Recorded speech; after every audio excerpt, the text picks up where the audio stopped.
Okay, today is October 20th, 2014. I'm Susan West, and I'm in Wanchese, and I'm talking with Micah Daniels. Micah, what is your birth date, and where were you born? I was born on July 14th in 1983, and I was actually born in Norfolk, Virginia, because it was prior to the time that we had a hospital at the Outer Banks, and so I was born in Norfolk. Okay. And what are your parents' names? My father is Micah Daniels. He's often referred to as Mikey. And my mother is Sue Wise Daniels. My father's a native.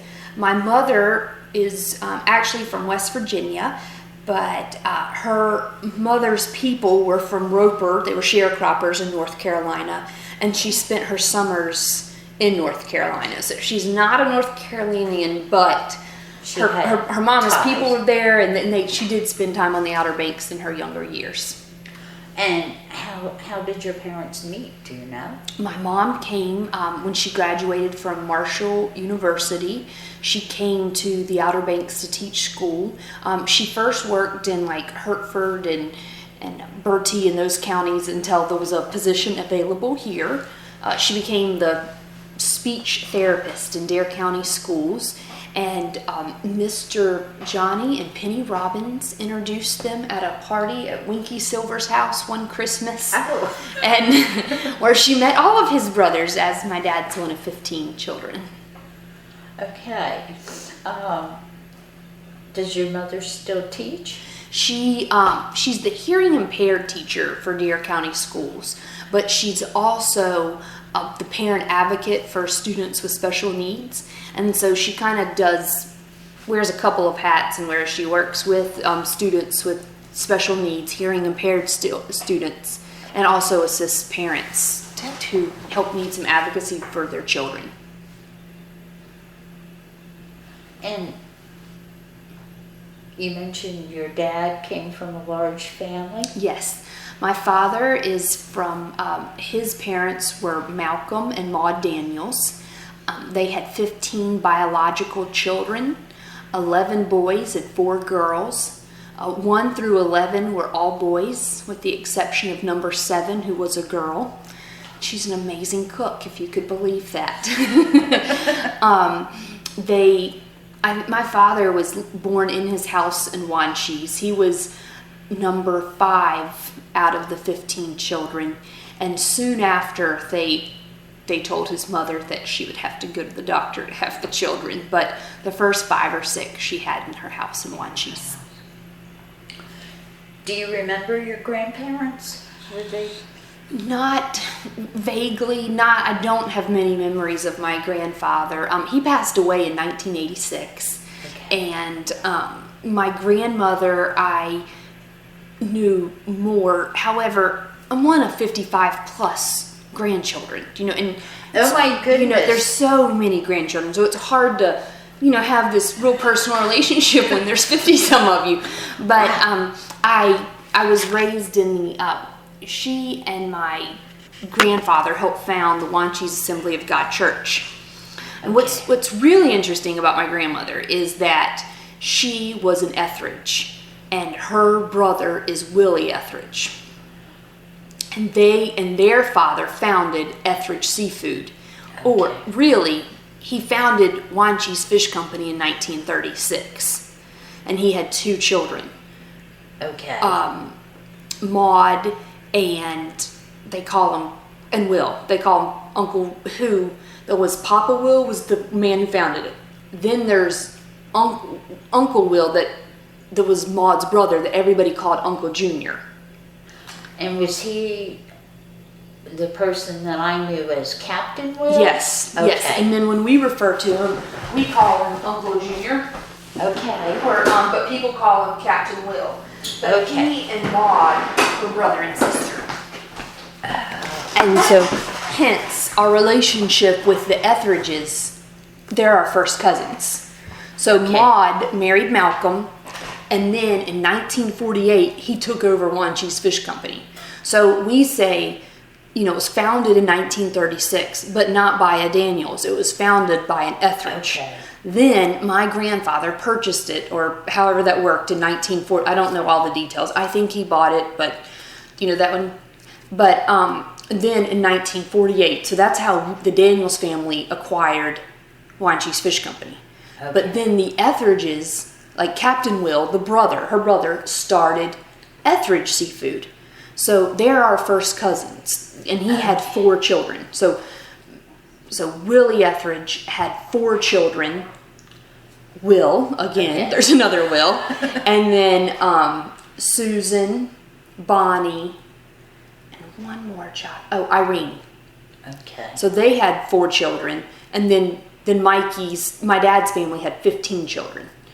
So but they were a workforce. Like my dad and his brothers, and they worked. They were allowed to go to church, and they were allowed to go to school, and then they worked, and they worked before school. They got out of school early and came home and worked. But when I got off track, when I mentioned that they were members of the Wanchese Assembly of God Church, because it originally started in the Etheridge Seafood on fish boxes. In the Wanchese Fish Company. Yeah, they used to hold revival. Yes, and this is fascinating, and we should ask somebody about it who was around. But they were falling out on fish boxes, and that's what they sat on Sundays. And eventually, they built the brick church that you see now. But my grandparents were pillars in that church, and so I knew my grandmother through church, and they say she was quiet, and I really don't ever remember her saying that much. However, she had some backbone to raise 15 kids. So she was, they were raised in a very strict environment. So, but that's with church. You were allowed to go to church, and you were at school, and there was no makeup, no pants, no. Just like you went to school, you could play sports if it did not interfere with work. But if there was fish, you would be packing fish, not going to your ball game. And does your dad ever talk about what his chores were at the business, the family business, as a kid? Oh yeah. Well, they packed fish, which over the years evolved. Some parts are. Some the younger ones made boxes. I began working full-time at the fish house in February of 2014. I grew up in Wanchese. I've headed shrimp. I've worked there on and off in some aspects of, I contract labor as I went to school, but full joined in January, February, and we had a lot of transition at that time of employees. Well, my Uncle Sam, who's number 11, is the president of the company, and he's based in Suffolk. Okay. So he came down. So we would pack fish with my father and Uncle Sam, and I would be there, and then also other contract labor. However, they are extremely competitive, and Sam's job was to make boxes. And even today, when he comes, he wants me to be on the other side to show me how fast he is. And he is really, really fast. Okay, I'm just it just would get me. I would be so. He's just depending on the younger ones made boxes, the older ones sorted fish and shoveled ice, and I heard him. I was at the seafood festival. A gathering on Friday evening, and they were talking about how they were 125-pound boxes of ice because they were wood boxes that carried 100 pounds, and they put 25 pounds of ice, and so they had to stack them. So my dad and his brothers are wiry and strong and just really, really strong. However, they grew up. That was their job. Let me see, can I take this 125-pound box? I think you began to shovel ice when you were strong enough to shovel ice. You made boxes, you shoveled ice, you stacked, and then the glorious job was working on the call table. Okay. However, you had to work yourself up to that. And so, but that my Uncle Sam working with us, and they had fun. They played a lot. because that was their play. There's these hysterical stories of knocking each other out with fish and throwing this and doing this, because that's what they did, you know, and you work. So their humor and they love to play jokes and games. And so that was, you know, I would say they worked their way up. And whereas Dad was, you know, the one of the top five versus the lower, you know, some of the younger ones, those was his first time he drove a truck. He was 16 years old to New York. And his dad, he did not have a CDL. He did not have those things. His dad said, I need you to take these fish to New York because you'll get a better price. And he did.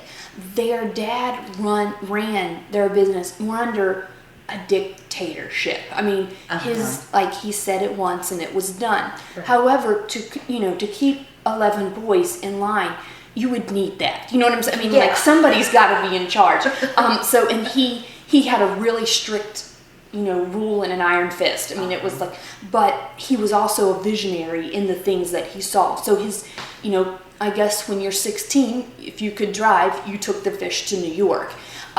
They grew up with absolutely nothing. They did not have money. They, you know, he would go to auctions or he would buy socks and things, buy a box. And you know, you didn't get your own clothes. All the socks were the same.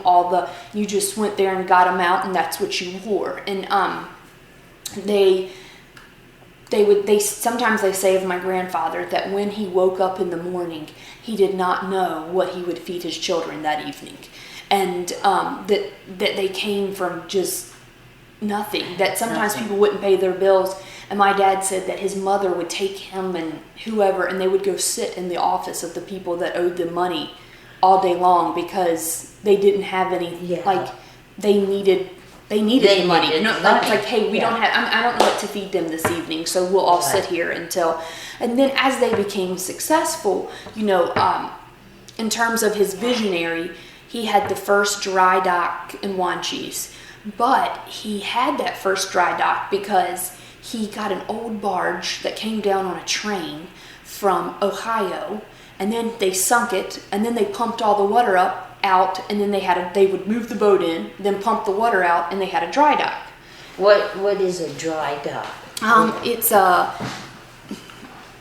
what you work on a boat. Like it's like it's like a square.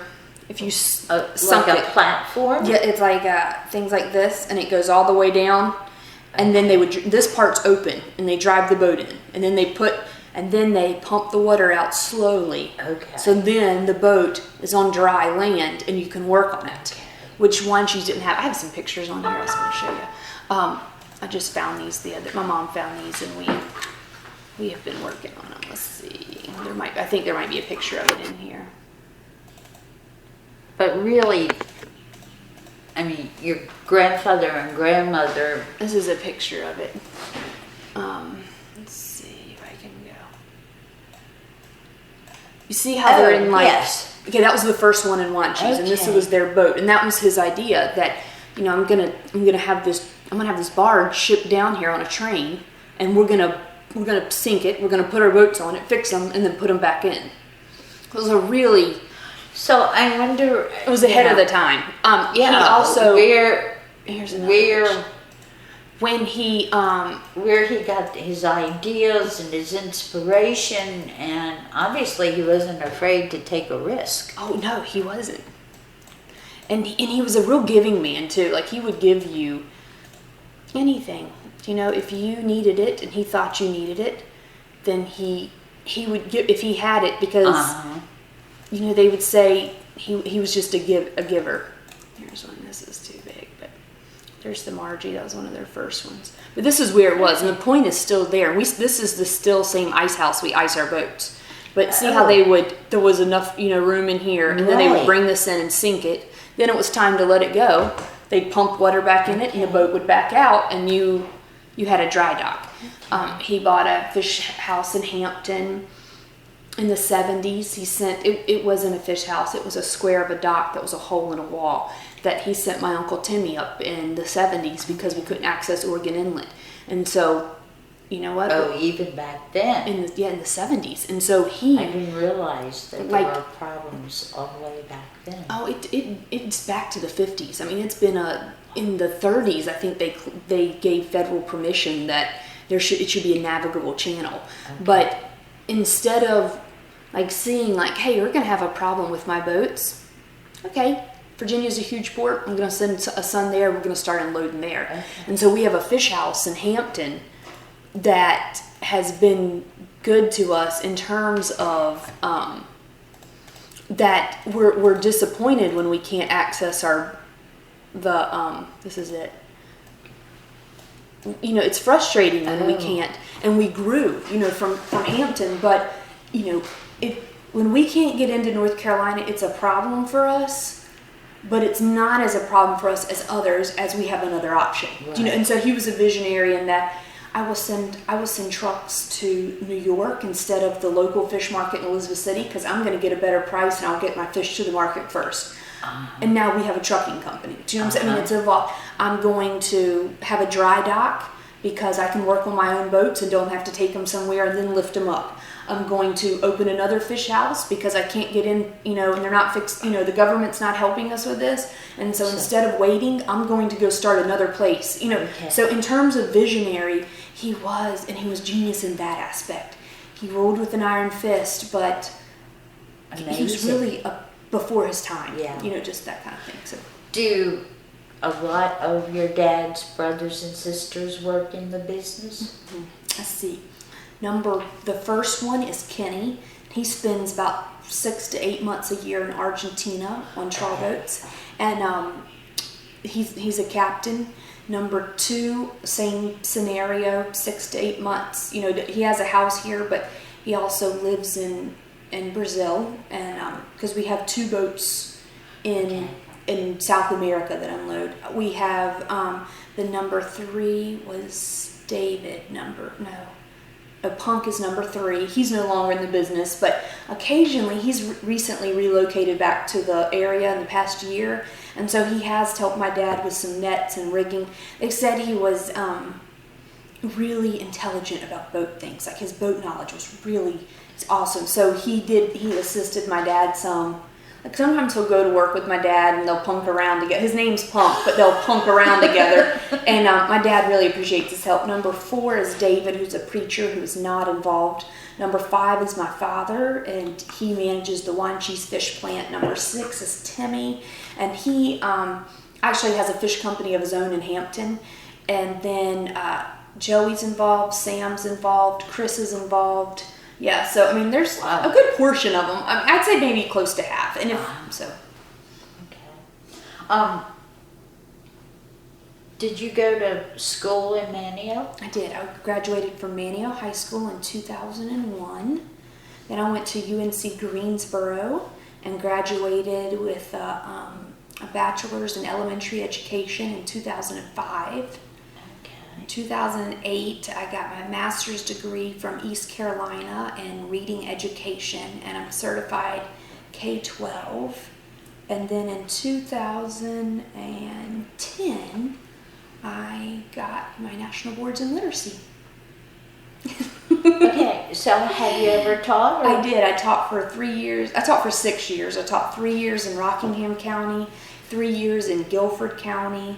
My last 2 years in Guilford, I also taught adjunct online for East Carolina University for their reading department, and then I started running the family's restaurant, and then just continued. Well, tell me about that. Well, how did you get back here? How did you make that decision? I wanted to wait tables for a summer, and I encouraged my dad, but we'd hired this gentleman and it didn't work out. And so when he left, they said, well, you don't work in the summer, why don't you manage the restaurant? So it was always temporary, except the restaurant, we got a lot of family involved, we got a lot of people to help, and we really turned around, and the quality of the food was good, and locals ate with us, and it grew into the fact that I wasn't able to do both. And so I moved back home, and I chose to work at the fisherman's wharf. I also, in the off season, started to work with my Uncle Sam, who's the president, in sales, and I really liked it. We wanted to, majority of our business at Wanchese Fish is still sold into food service. We wanted to try to get some business on the retail side, just to grow. And so he started working on that, and I was his sidekick and his protege. They have forgotten more about seafood than I know. And so I started working with him on that. And so it just kind of, So you were doing the restaurant, and then in the off season, I was working with that. We have some retail bags that I helped develop some of them, and we just got real involved in like different aspects of things. I just helped with this one, helped with that one, did this one, so I'm really proud of. But so doing things like, working with retailers, and once they tell you things like they like about your bags or don't like, as we've developed more bags so I do a lot of different jobs. This is our line now, but So who buys these, and where can a consumer buy, like the spring rolls? They're in grocery stores. Now, a lot of Okay. it's in food service. Like, for example, Fish Heads has been buying those, which is so awesome. The peer, Mr. Gary, I talked to him. I was like, this summer when I was up to my ears in shrimp, he was in there one day waiting for some shrimp to finish with the grater. And I said, look, I want to send some of these. Let me send a few of these, you cook these for lunch, put them in the fryer, dip them in the sauce. It's easy and delicious. And he's been buying them from us ever since. So my job is really varied in how I work with Wanchese Fish. And it transitions, and I don't have just one job. However, I have a lot of energy and attention to detail. And so it's probably best that I have multiple, because it would drive people crazy if I was just in one area. But it's like good, exciting things. One thing I should have mentioned about my dad's family, and as I was thinking about reading, they are awesome in math and middle math. Okay. Awesome all winter long. When Sam was here and we were doing boat tallies, they can look at a pallet and know how many fish are on it. Like full is 1,500. But if it can have 2 and 3 boxes, or 3 rows and 1 box, and I'm like still on 250, 500. And they are so, and it became a joke, because I would I would just be like, and my Uncle Sam so their math, they're really smart in math and like a lot of different aspects. Their grammar and their writing is not as proficient, and sometimes when they give me a hard time about my mental math is slow, I say I know which two's two and which is which, because sometimes there'll be emails, and I'll just be like, So sometimes it's important to build on people's strengths, and I sometimes help with emails and wording on the spring rolls bag. The perspective of, as we talk about women, in the seafood industry, women consumers, when you have 10 men making a decision about a retail bag, and I say, which one of you goes to the grocery store, knowing them personally, not that they don't, they're all capable, they're all independent men. However, many of them have amazing wives. And so I say, as a female consumer, as a, just bringing some awareness to, I have lived in Greensboro. I have lived in other places where people were probably more concerned about green and eco footprint than they may have been in Wanchese. To my father and his brothers, who have lived off the land and made their living off the land and came from nothing, some of those thoughts to them are just absolutely absurd. Whereas, where people, like the flag on the bag was such a big deal. And they say, well, it says USA. And I say, I know. But for people who have trouble reading, a flag is a visual. Also, for people who are concerned about imported seafood, a flag is a visual. So sometimes I feel like I bring a different perspective.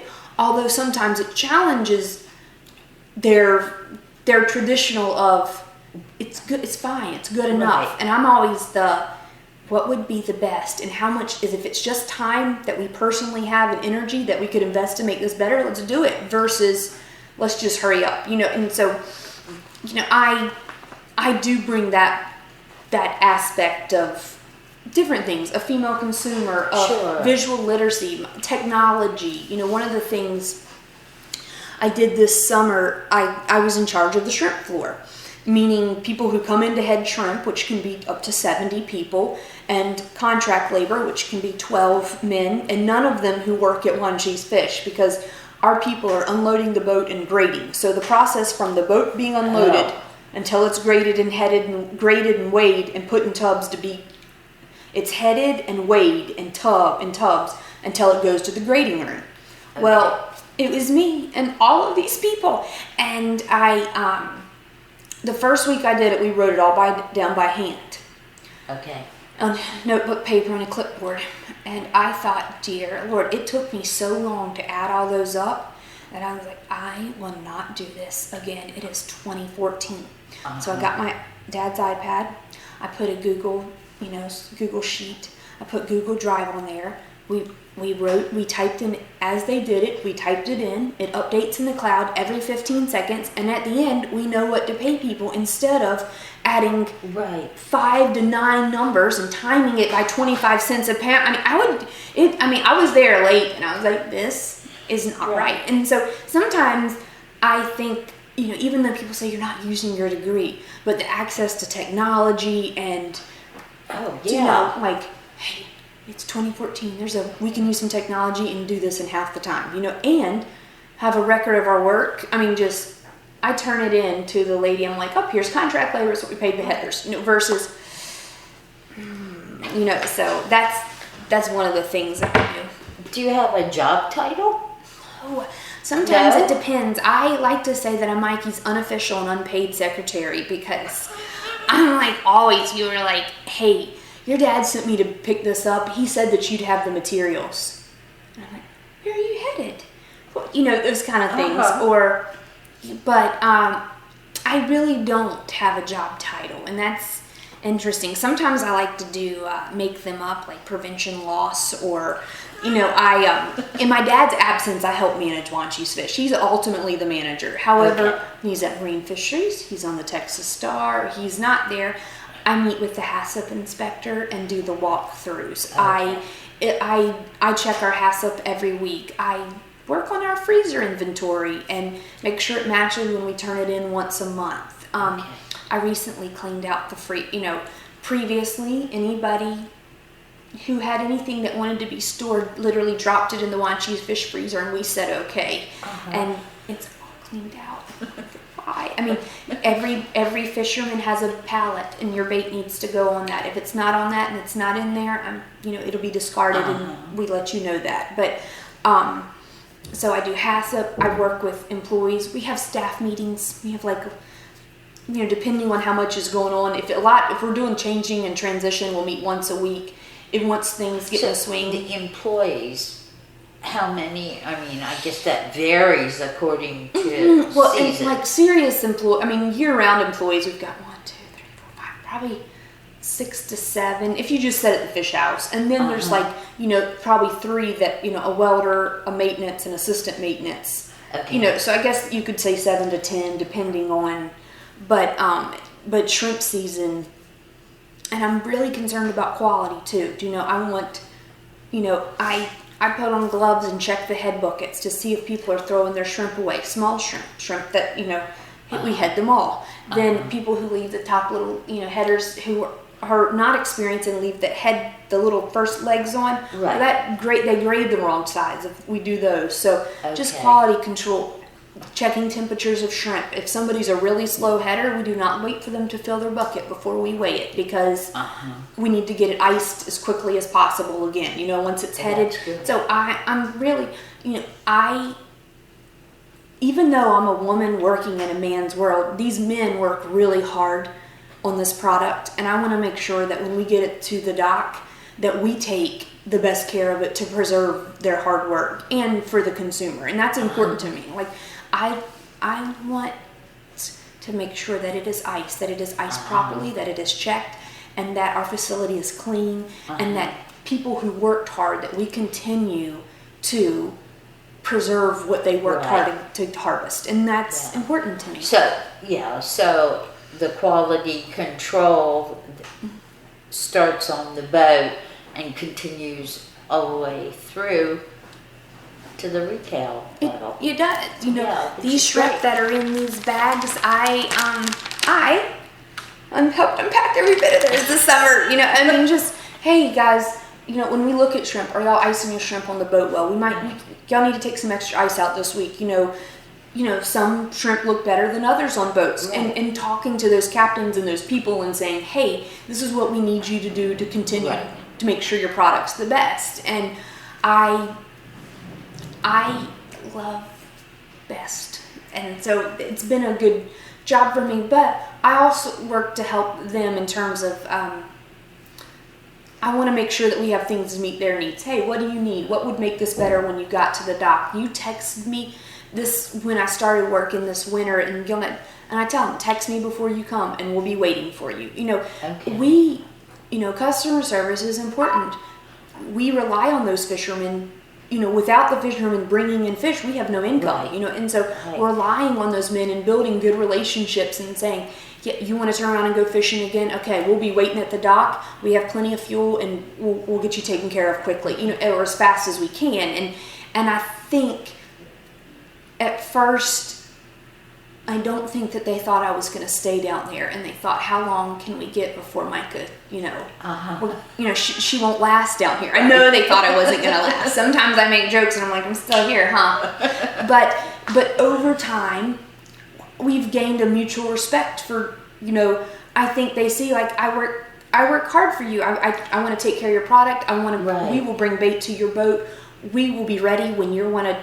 Nobody wants to wait 5 hours to pack their fish. They want to hit the dock, get their stuff packed out, and either spend time with family or turn around and go back. It's not, So you kind of look at Wanchese Fish as you have your consumers and all, but then on the other hand, you have the folks who are selling their catch to you. In a way, they're kind of customers too. They are, and I talk to. I say to them, and when I'm not there, I reminded our group in a staff meeting. Remember to tell them, hey, we appreciate you choosing us. We are not the only fish house in town. You do not have to pack here. We want you to, but it's an option, and that they have. And so, treating people, thanks for coming in. What can we do to help you? Glad you're here. When they get to the dock, they've worked hard. They've put in long hours with hard labor to produce whatever they bring in. Having respect for that when they get there, and appreciating that they worked really hard before they get to you, and thanking them for bringing their catch to you. It's important, Sure. And that's one of the things we've worked on since I've been there. Like, not to talk of negative things, but that's something that I have worked to help to improve. I tell the oyster guys, hey, text me when you're in. And they text, hey, Micah, coming in with oysters. Our goal is to be there to help them get it off, to count it, to get their harvest tags, to get it, continue to make it short chilled. And that be an expedited process for the men. They've been up since 5 on the water, and it is 30 degrees outside, okay? Well, what kind of hours do you work? Too many. I make a joke too that I work for family, and when you work for family, you work, but it depends on the season. I also manage this marina. So a couple mornings a week I open here just to give the staff, just so we rotate staff opening, so one person's not opening really early every morning. But so sometimes I start here. In the summers I would open here at 5. I would take care of a few things there. We'd start shrimp at 5:30 or 6 or 7. I would do invoices here. I'd go there. Sometimes we did shrimp until 5 o'clock or 6 or 7, but that's a good problem. It's a really good thing that we, but so some days are really long. Other days when we've had blow days that, when people aren't fishing, or it's like, and right now we're kind of in between seasons. You know, Right. it's like we're not having a huge shrimp season. I mean, the shrimp season's dwindled.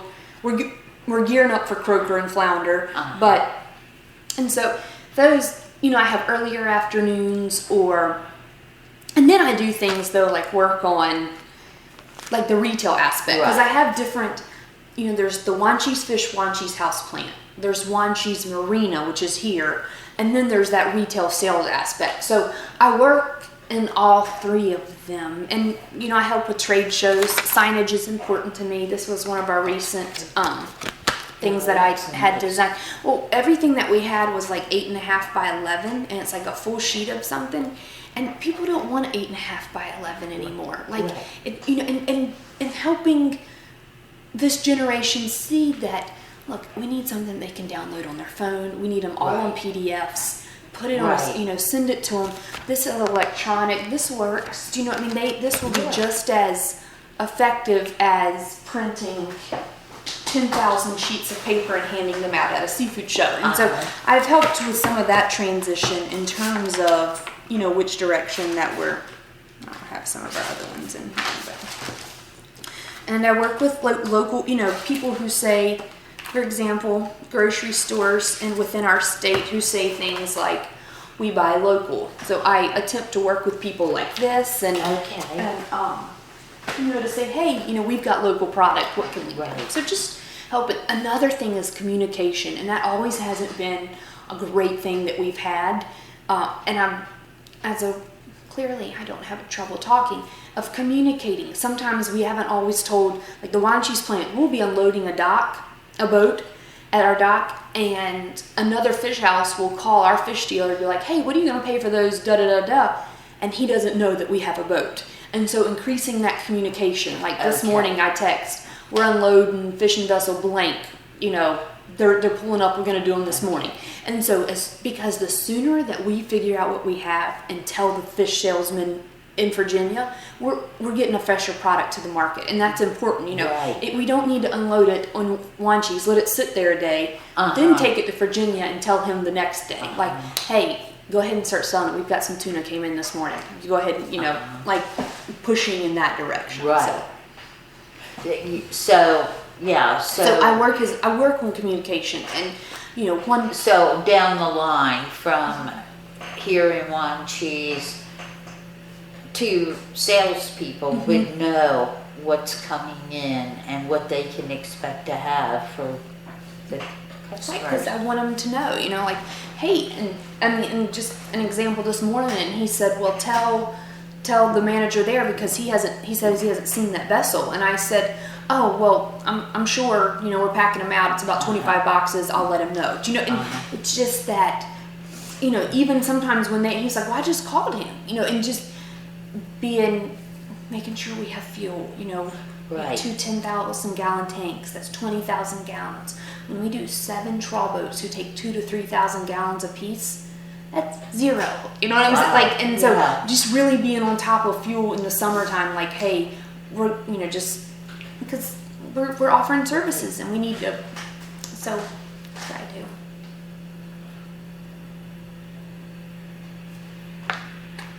What would you say you like best about your work here? I like that it's always something new and that it's changing. I like that we can do shrimp for 3 months or 4, and then we're going to be in croaker until I hope I never see another one.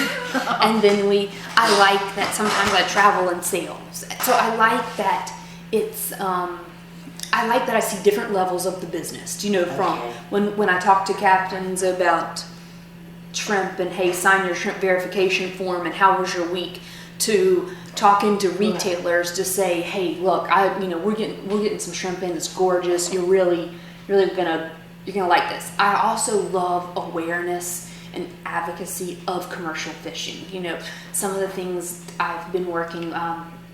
Sea Grant has been awesome for Wanchese Fish, and they're just, I love them. But Sarah with Sea Grant and I, we Coastal Federation did a shrimp dinner, education dinner, and Sarah Mirabella and I, you know, worked with Lad on that, and just that public education of that we have 4 different types of shrimp, and I like the advocacy of Oregon Inlet, and when these men are working hard every day on the water, I like that I have the flexibility or the support from my family that to go to commissioner meetings or meet with government officials who help make rules and decisions regarding their careers. Do you know what I mean? Right. And so I have a cousin, she's married to a fisherman, and she says I speak fisherman, and that's one, I think, the challenge is that it's challenging for men who work on the water without consistent cell phone and internet access to advocate for their Sure. what is it? Advocate for their career, their way of life. Thank you. Yeah, their way of living. They're making a living. You know what I'm saying? I mean, it's hard. And so the fact that I can work with them and know their challenges, but also have the flexibility to go meet with people who make some of those changes and have some influence on those things. I like that. Hey, these men are working hard, and I respect that, and I want to speak for them and advocate for them and what they're doing, because they're harvesting So you don't have trouble communicating with fishermen or with elected officials, would you say? You're comfortable doing both? Yes, and maybe it's because I taught school, even though I'm not teaching school, and I would say my experiences of higher education, which not that it made me higher, but just that I loved East Carolina. I loved their master's program. It was just, but it gave me a lot of exposure, a lot of education of things to be hey, this is really interesting, and so that assisted me. Yes, with fishermen, and the challenge is, my dad and my Uncle Sam have gotten. They're on to me. So I say, hey, I have a question. And they both, and now separately they go, okay, just one. Because I have lots. I have learned so much in the past 7 months. It's but example, so I've gotten strategic too about my learning, to ask each captain a question instead of all the same one. And sometimes you'll just get them at a good point and they'll start talking to you. Example, they use a different net to catch green shrimp versus white shrimp. 2 different nets. So that's why they have to change their nets, which most of the time, if you think a shrimp net, you think shrimp is shrimp and catching shrimp is catching shrimp. You mean you change your nets mid-season for that? And so I'm like, what do you mean? Well, how do you know the white shrimp are here? And how do you, I've learned a lot through asking questions, and I ask a lot of questions, sometimes to the point of they're like, we're not answering anymore. However, that's how I feel like I got my fisherman vocabulary. And, example, a blow day. Last year, the salesman, and I do a lot of group text too, my Uncle Sam, the fresh fish salesman, the guys who are going to unpack the boats, and so we're all on fishing vessel blank, coming in blank, 300 boxes of croaker, and 100 MLBs. Medium blues, MBLs. Anyway, that kind of stuff. And so finally, on the 3rd day, the guy's like, no fish still. The salesman from Virginia. And I said, no, it's a blow day. And he said, what is a blow day? And I said, it's when it blows and that you can't fish. You know what I'm saying? So to us, when we say, oh, it's a blow day, in Dare County, that is in our vocabulary. Right. But if you live in Virginia and sell fish, you're like, what is going on? Yeah. And so just... What does that mean? The hardest part that I have not mastered, things that are still ooh, there are so many different types of sharks, and nobody knows what these sharks are except the fishermen. And I want to take the shark class, but when they offered it, we were so busy in fish that I couldn't go. But so sometimes that which fish is which is challenging. I can get some, the basic ones, right? And sometimes I'm like, and what their acronyms are. I'm pretty good at it, but sometimes I'm like. So there's so many different names for one type of fish sometimes. Yes, like gray trout and weak fish. Is it gray and weak fish? Like, yeah. And I mean, and they're like, oh, that's weak fish. And they're those are the gray trout. And I'm hiding two fish that are the same. And I'm like, so and then if you talk to somebody from up north or further south, they have different names sometimes. So that part's been a challenge, and I'm learning. I'm better than I was. I'm still not great in some aspects, but the fishermen are helpful. And I think since I made it through the season, that's when it finally was like, okay, we're gonna talk to her because she's not left yet. She's not living. She's still here. So you had mentioned in an email that you can get a commercial fishing license now. I have it. I got my license. Well, are you planning on going out on the boat and doing fishing? I'm not opposed to it. I got it because I work in the business and I see how valuable one is. And that, one, yes, would I go with somebody and say, hey, yeah, let's catch some fish on this license? Like, yes, I would do that. Two, if it was needed for a boat, I would. So I did it because, one, it's my family's heritage and history, but at the other hand, I like it, and I don't mind. I get real dirty. I mean, my clothes, my fish clothes, I keep in a laundry basket on top of my laundry in my washing machine.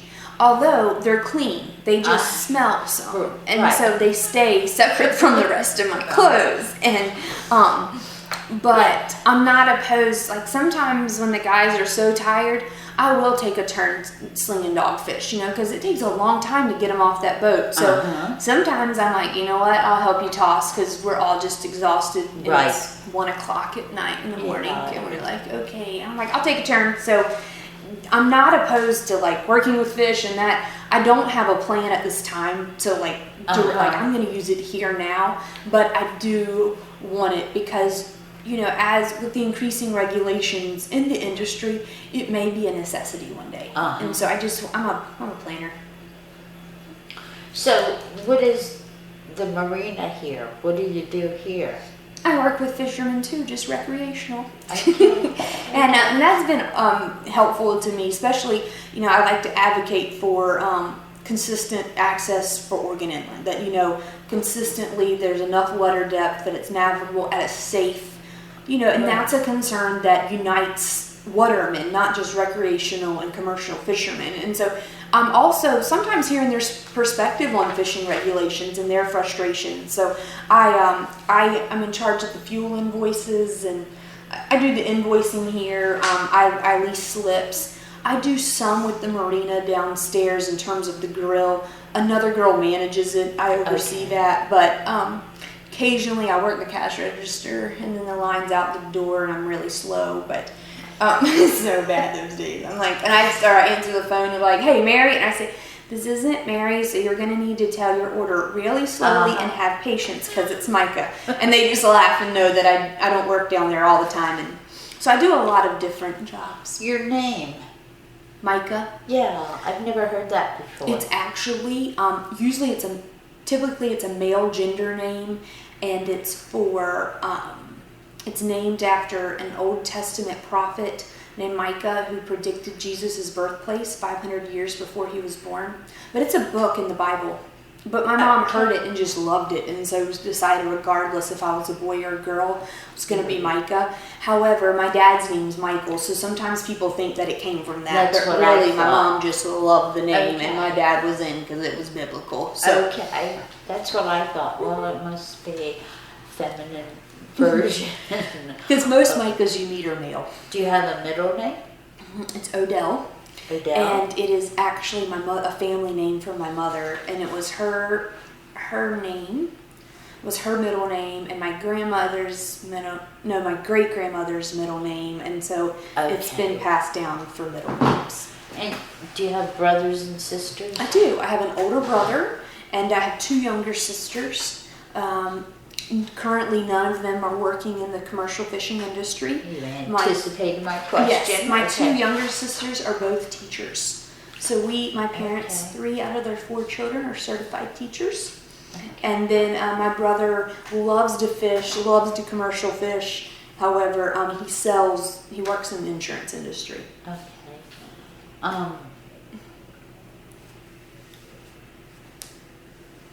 So what was it like growing up in Wanchese? I loved it. I feel like I had an awesome childhood. Just genuinely, my parents believed in work and they believed in fun, and they also believed my dad loved sports, and so we. All of my siblings, we played sports. My dad, his brothers loved sports, but I think sometimes it was because they couldn't do it. And it was like they just can't get enough. What they weren't allowed to do. It's like, right, let's play ball. However, my dad taught me to swim in this creek. I learned to dive in this creek. He hung me by my ankles and dropped me overboard and said, "That's how you dive." And we swam we would wait for him to come home from work every single day, and we would beg him to take us swimming. And so he would drive us down here, and we would jump off the boat and just swim and swim. Great. He took us shrimping all the time in the summer. He did? Loved it. Wanchese Fish had a boat called the Ballot Box. Okay. And then they had one called Redeem. They have the Redeem's parked somewhere around here. And then the Ballot Box's hull's still over there. She doesn't work. But we grew up shrimping, sometimes in the morning, sometimes in the evening. I'm a great winch woman. I'm awesome with some hydraulics.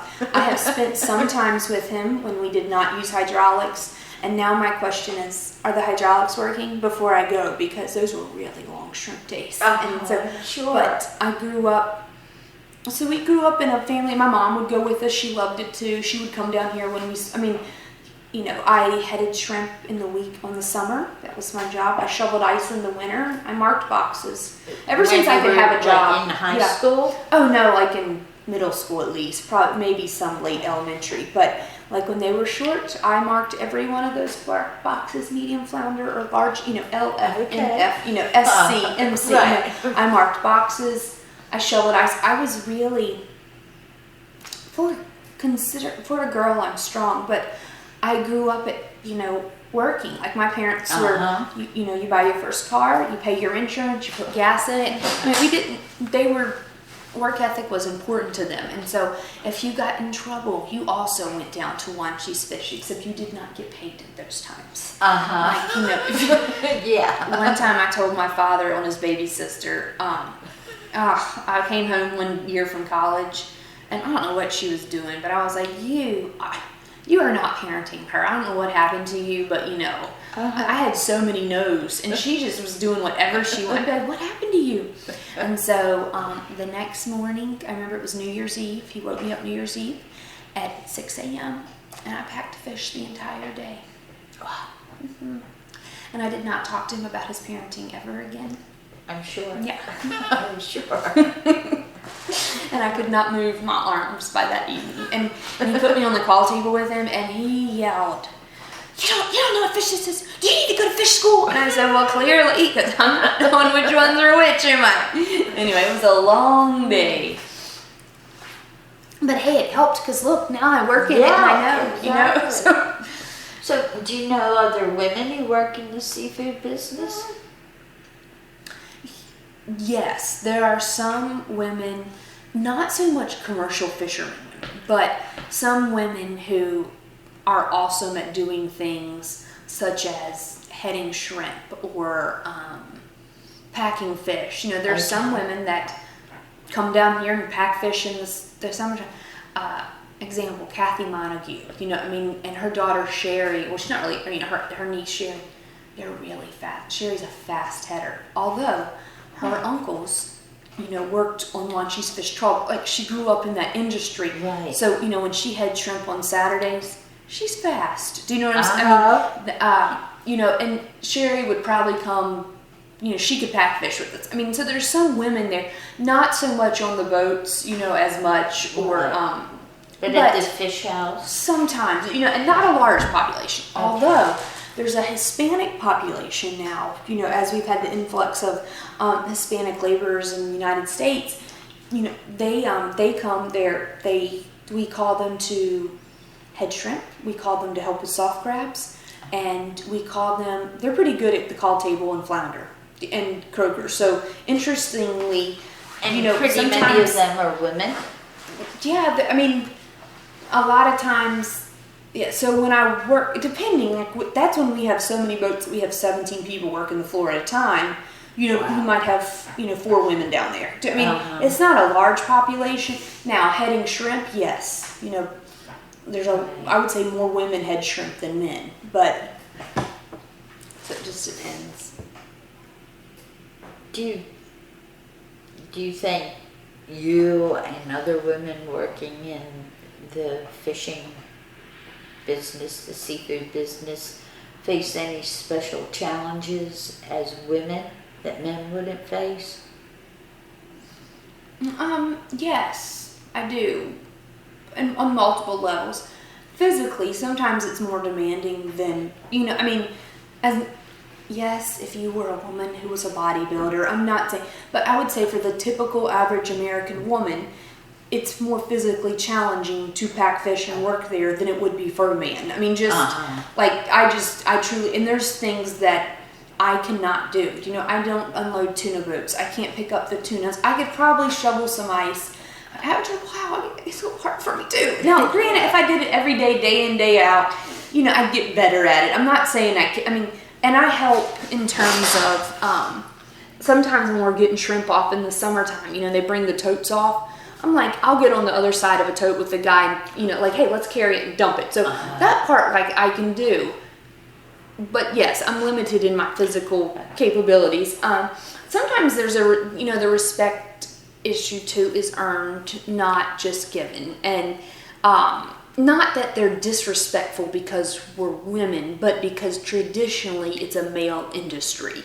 And so it's not that men see me and they're rude to me. It's just they're more apprehensive about working with me because, and except as I said, over time with our relationships that we've built, I'll be standing there, and it happens to me all the time. Like, I'll be managing the fish floor, and I'll be like, hey, can I help you? And somebody will be like, no, I'm here to talk to so-and-so. And he'll walk over to the guy who's doing something, and he's working. And I said, hi, can I help you? And he said, well, I want to ask him about this boat and when's it coming in. And I said, well, then you should ask me, because I would let you know they haven't arrived yet, but we're expecting them around 11 o'clock. So a lot of times men will not talk to me, not ignore me, but sort of, it depends, But they kind of just make an assumption I don't know, because I'm a girl, so I clearly couldn't know what's going on here. And so, and if we weren't recording, sometimes I tell them things like that too. Like, I didn't have as many parts as you, so you couldn't ask me what was going on, and they're like this, so that part is a challenge, just because people think that I clearly must not know anything because I'm a girl in a fish house. And I'm like, so sometimes depending on my, how much fun I want to have, I'll let them ask 3 people before they come back to me, or I'll just be like, so, and then they're like, okay, I see that you're the one I'm supposed to talk to. I said, what can I help you with? So that part of respect, it's not that people are blatantly disrespectful or say mean things. It's just, you have to work to get the people to be like, hey, I really am working here, and that you have to convince, over time. Now people do call and text me, hey, my boat's coming in at 3 o'clock today. Got about 50 boxes, we're hoping to be unloaded today instead of Monday. And I'm like, yes, we'll be glad to do it. Thanks for letting me know. Just versus, What is your prediction or your opinion about the future of commercial fishing in Wanchese? That's a great question. I think there's some positive. I think a lot of it depends on the access of Oregon Inlet. Like, I want to your first big game changer is going to be access of Oregon Inlet, because if boats cannot get into if they cannot access Oregon Inlet safely and get into Wanchese, then we will not have product. We will not, so that's number 1. Number 2 would be regulations. The government working with fishermen not just continuing to impose more regulations, but working with them to see the cycles of fish. Like, we're having an awesome red drum year. Hey, we're catching. That doesn't mean next year when we don't catch a lot that we've caught them all. It's just fish and nature come in cycles, and it's not. You don't have 100 million eggs every year, and then it goes from there. Some years there's more. Some years, the weather, the rain, the salinity, so many different things impact fishing. And so, moving to that, whether if you didn't catch it, it doesn't mean it's not there, versus, so those regulations, like working, I wish I would see more, that they would work more with commercial fishing and trust their advice versus a scientist that did one study, or interviewed 5 boats out of the 100. Do you know what I mean? Like, just some, also the challenge of sea turtles, not being able to gill net. There's more turtles than there's ever been.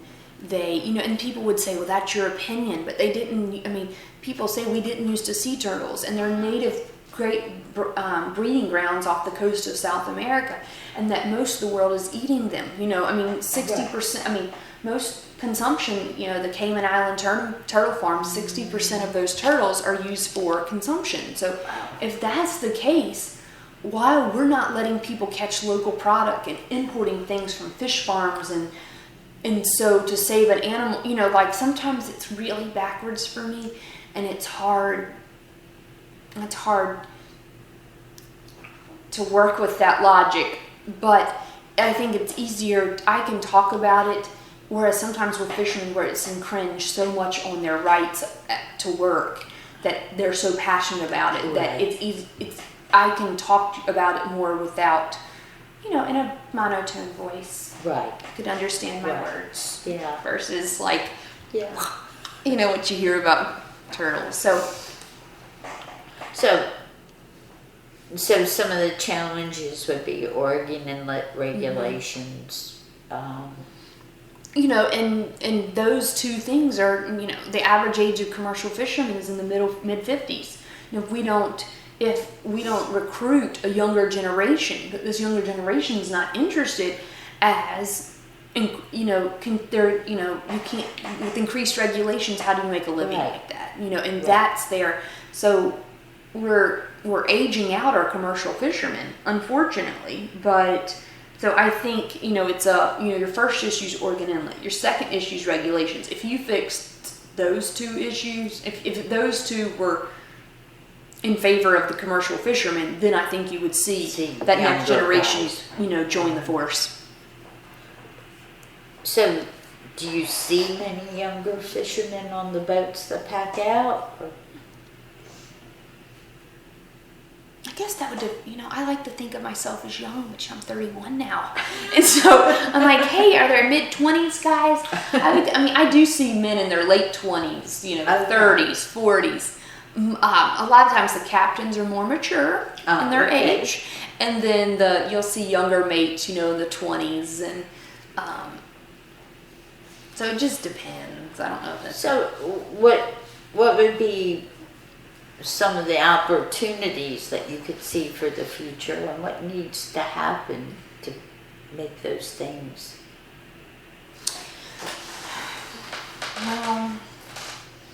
We need consistent access to Oregon inlet.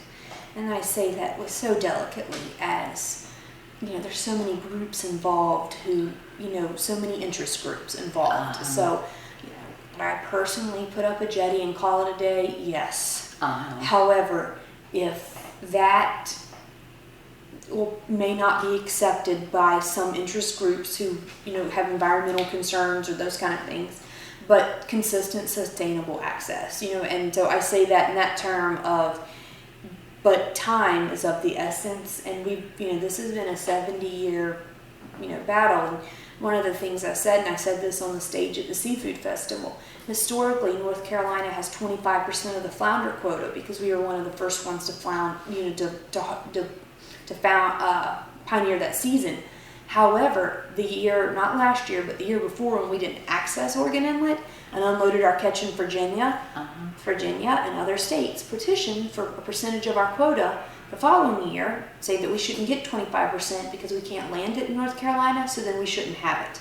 And so New Jersey petitioned for it. So the access part is not just important for fishermen, it's important for North Carolina. Like, well, if you can't land your catch, we'll take your percentage. You're landing it in Virginia anyway, then that should not be counted towards North Carolina. It should be counted towards Virginia, and we should get more of it. So, it's a big issue that's not just, in the safety of watermen, both recreational and commercial. What I think is sad is that it'll take probably deaths or something extremely tragic. Let that boat hit that bridge and come down, and then let's see how fast we have some action on the Bonner Bridge and Oregon Inlet. And I think it's sad that we have to get the point of tragedy for, swift action. But I think that we've been talking about it for years and years. Yeah, it is. Something that's been discussed over and over. And there's again. so many solutions. That's the thing. Pump it. There's pump the sand out. We're paying for beach nourishment, and that sand's ended up Oregon Inlet. Well, why can't we pump that back to Rodanthe and give them the sand? But they say the sands don't match.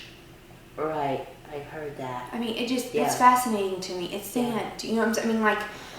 And how do you think it all got in there, and where did it come from? Do you know what I'm saying? Right. It's like somebody didn't come from a foreign place and drop it off. It washed down the beaches and has ended up here, and now we want to put it, Right. So we're, and sometimes we feel shorted as an industry that, or as citizens that, we contribute to the sand tax. People come here and they pay a sand tax, and that's paid to re-nourish beaches. However, we have a sand problem, and that funding is not always, also welcomed for, for us too. So sometimes, that, although the county commissioners have appointed a task force, my dad is on it, some men who I think have great ideas and, some come from different aspects of business in Dare County who can work together. So I know the county commissioners are involved. I know they are concerned. I know they're working towards it. I know they have several concerns. And, sometimes it's, easy for us to say, hey, this is our problem, so it should be the biggest problem.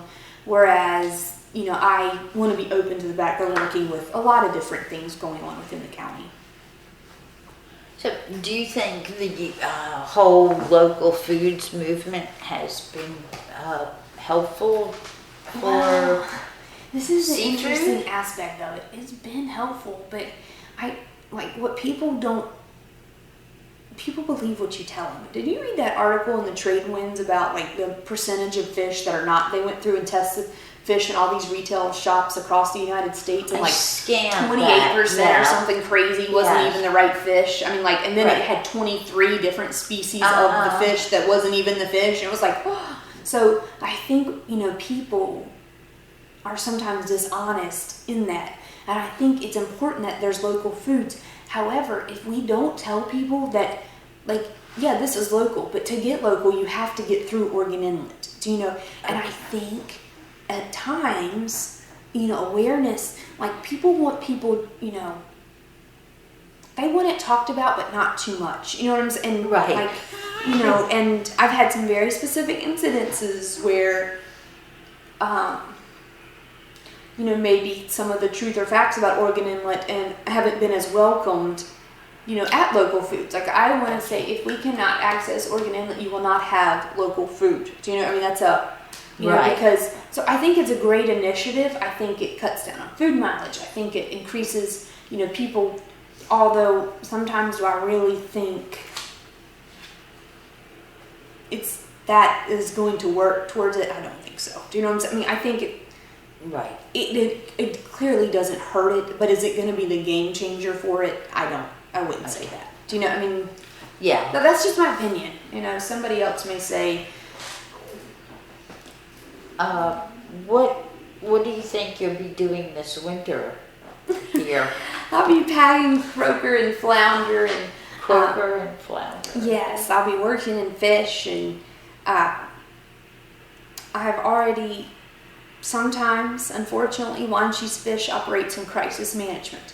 When something breaks and it's a crisis, then we pay attention and we fix it. And there's a large hose that sucks, it can suck 10,000 pounds of fish per hour through, when we unload the boat.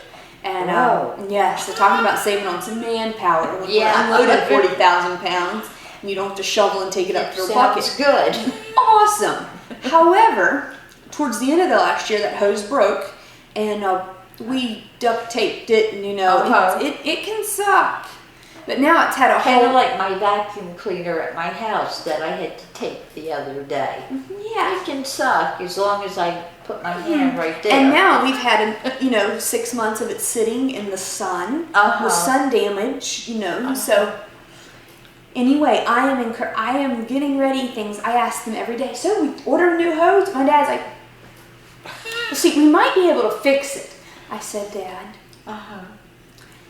we tried that last year, and it's, when a boat's coming through an inlet, we've got 45 minutes to unload, till it's here. It's a really bad time to find a hose, and they're really long. I think it's like a 24-foot hose, so it's going to have to be shipped here. I mean, it cannot be accessed in Dare County. So I'm doing I drive them. They would say I drive them crazy because it's not time yet, but what do we need for croaker season?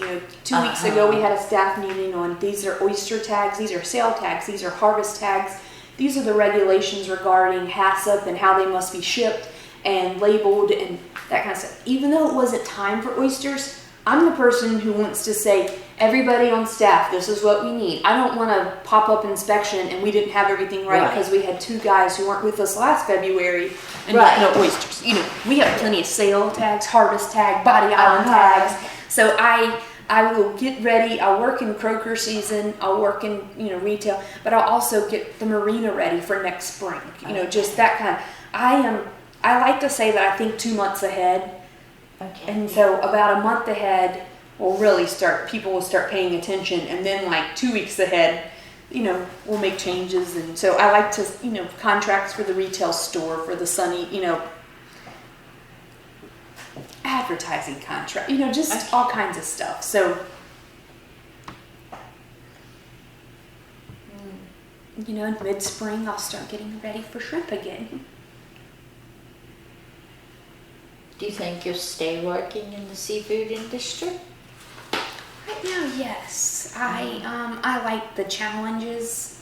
I do better with the challenge. I like when things are broken and they don't work and I can work on fixing it. Like, I love to see how we can be more economical, how we can use our staff better, how we can improve conditions, just those kind of things. And so I think I'll continue to say I love seafood. I'm really passionate about it. I mean, I love seafood. I can tell people random facts about shrimp and scallops and, for like hours, where people are like, what's wrong with you?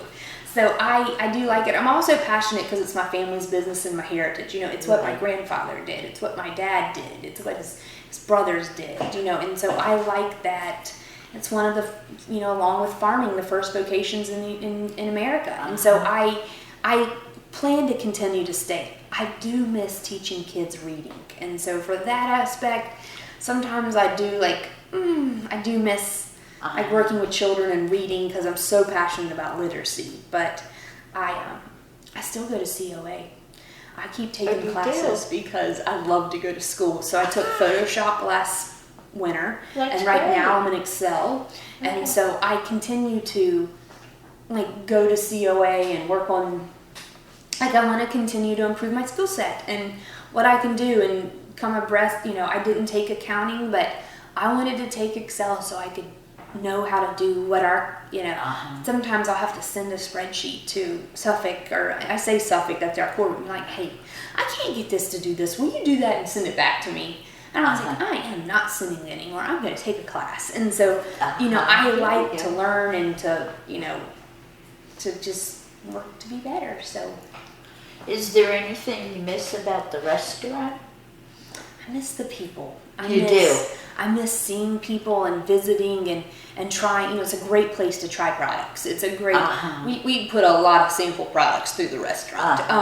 Of hey, would you try this? Would you just for sometimes for free? Like, hey, try these oysters. What do you think? So I miss that aspect. Restaurant work is intense labor from early in the morning until late at night. And, you have a more transient staff of, right. I do not have childcare. I do not have transportation. I am unable to come to work today. And so that part is challenging, along with, it's so unpredictable. You can all of a sudden serve 600 people and be out of baked potatoes and coleslaw, and you're like, oh my gosh, we need to get some cabbage and potatoes for tomorrow. I just feel like there's a lot of, so I miss the people, I miss the seafood, and just promoting North Carolina, and but I don't miss like that ever, that just the high stress of that. Okay. Do you have any particular types of seafood that you favor for dining? What do you like to eat? My mom would say I like to eat everything. I do, but I love seafood. I love crab meat. Like, sometimes I think it's a shame because it's my most. I love it the most, and we don't do it. I love crab cakes, crab soup, crab dip. Although I won't turn down a shrimp as long as the head's been taken off. There's some part of me that I am like a real picky seafood eater. I cannot eat shrimp that have not their heads. I need my fish cooked. I'm not a sushi person. I love tuna. I love scallops. I love clam chowder. It's just like, the only thing I don't eat sushi. I don't eat, I don't like fish with bones. If it's been filleted by a really good person who's excellent at filleting, then I'm into it. Like, I'll eat fresh sea mullet, like real fresh sea mullet, fresh Spanish mackerel, bluefish. That's good. It's good fish. I'll eat that, although I would probably never order it in a restaurant, just because I need to know that it came, although I'm open to, I'll order tuna in a restaurant, flounder in a restaurant, I like those. I'm funny. Some things I am funny about. I can't eat seafood buffets because I know too much about seafood that it sits out there. Although thousands of people eat seafood buffets every day, and they're perfectly satisfied and happy. And we sell product there, so I am happy for those people and happy for those businesses. But I'm like, yeah. Well, yeah, I understand what you're saying. I don't eat oysters. Oof, oof, oof, oof. Oh, you don't? No, I don't eat oysters, and I only eat clam chowder. I don't eat chowder raw. But so yeah, that's that oysters. And I wish I do because it looks so cool. Everything about eating a raw oyster is just the epitome of cool. And I'm just like, I'm good, thank you. Yeah. So. I think that's it. Anything else you want to add? Anything else I should know about you, Micah? My faith is really important to me, and I'm really involved in my church and my. And tell me, that I actually go to Source Church, but I was raised in Wanchese. My foundation's Wanchese Assembly, but. And you go to what church? I go to Source Church in Manio, North Carolina. What is that? It's just called Source Church. It's a Bible based.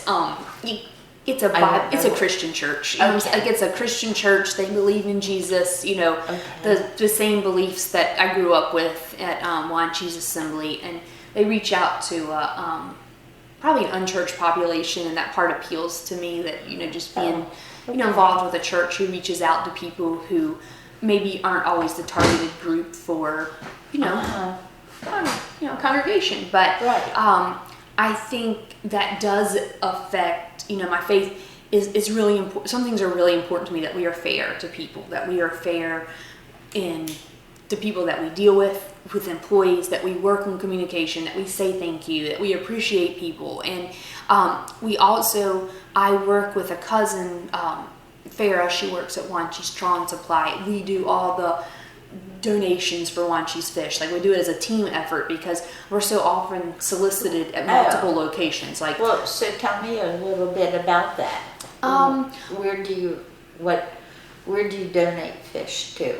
Well, this year has been so many. I told somebody that I was like, we got to get some more fish down here. But between Fisherman's Wharf and Wanchese Fish and Wanchese Trawl and Wanchese Marina and the Reef Captain Malks and Village Hardware, so many people solicit, they go to each one. And so a couple years ago, my cousin Farrah and I, we worked with my uncles and said, look, we want to give, but we need to have a better process than everybody buying a yearbook ad. And so we she and I are designated, I guess we're the committee, but it's just two of us. And if we have like large, bigger questions, we do ask like, hey, I'll check with my dad and Sam, you check with your dad and your because her grandfather is Kenny, the first child. So we don't always just only do the two of us, but we try to know but we give to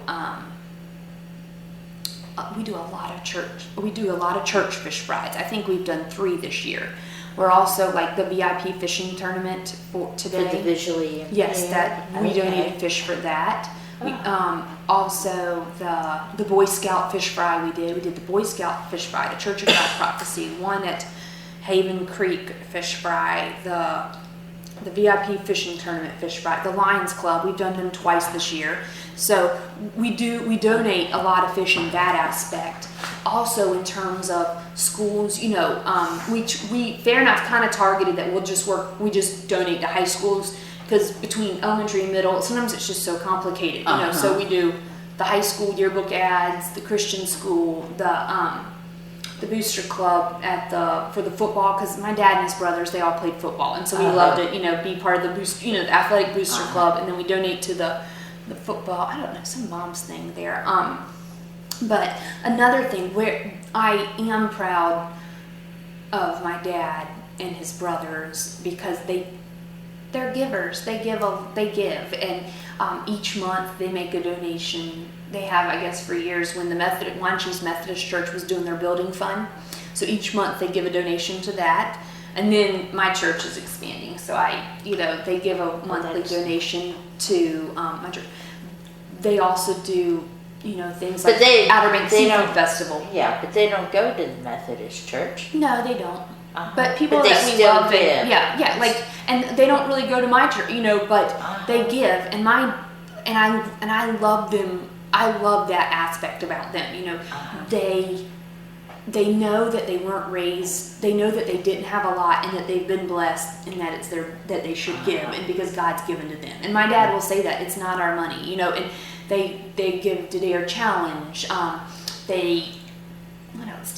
There's a lot of different. And my cousin Farrah and I, like for example, we do not attend Haven Creek Baptist Church. We do not attend the Church of God Prophecy, but yet we donate to both their fish fries.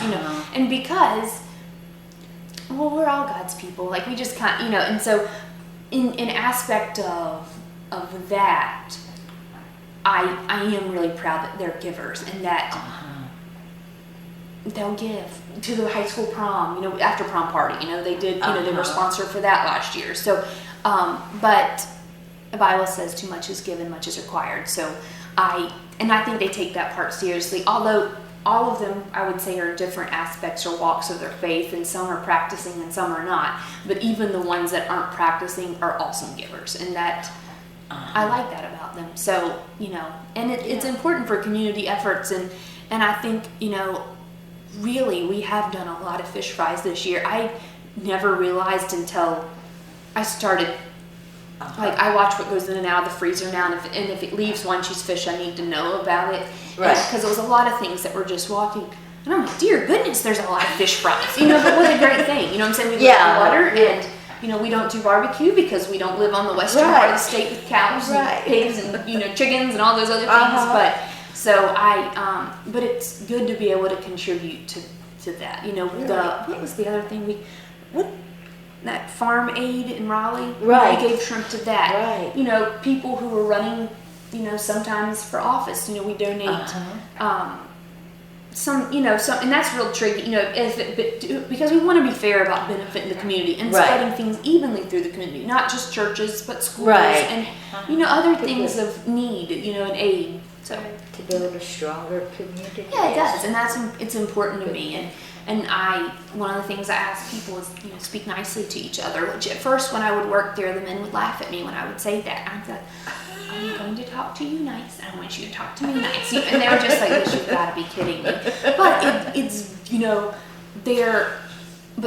we work better together now than when we started. And not just me and another employee. I'm saying employees who were previously there have, I feel like, more communication, more, just that mutual respect for like, hey, this is how we talk to people here, and I believe that God wants us to love people and that we should foster those environments where people feel that they're wanted and appreciated, and not that we get it right every day, because there's some days that I've really lost my temper down there. I'm like, I'm going to come back in a few minutes, but for the most aspect, so that's it.